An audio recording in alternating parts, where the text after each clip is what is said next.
The two books actually, Sharon and my mother-in-law and questa, vita, are both about my life in Palestine.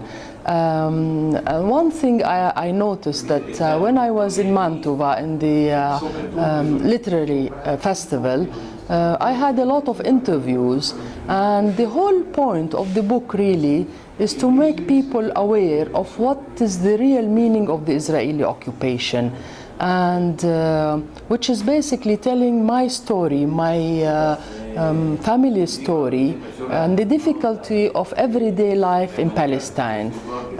It's very unfortunate that most of the time the media is mostly interested in the military conflict or in the military incidents that happen in Palestine, or they just don't want to know the details of everyday life. In the last week, for example, I had many interviews with the journalists, with the television, and all what people wanted to know, or all what people wanted me to answer, is how wonderful it is that Sharon has withdrawn from Gaza. Of course, it's always good to see the back of an Israeli soldier or the back of an Israeli settler, but nobody really wants to know more than one sentence that this is great, but they don't want to know the picture of the life of the occupation, the difficulties of living under occupation.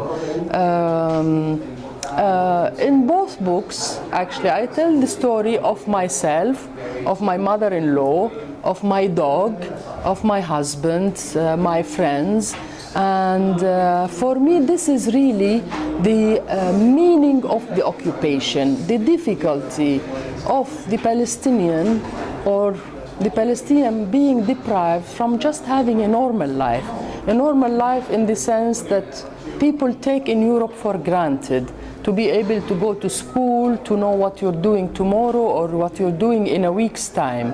In Palestine, you don't know what you're doing tomorrow, because the possibility of the Israelis coming and imposing a curfew on you and forbidding your children from going to school, or for you to go to the university and teach.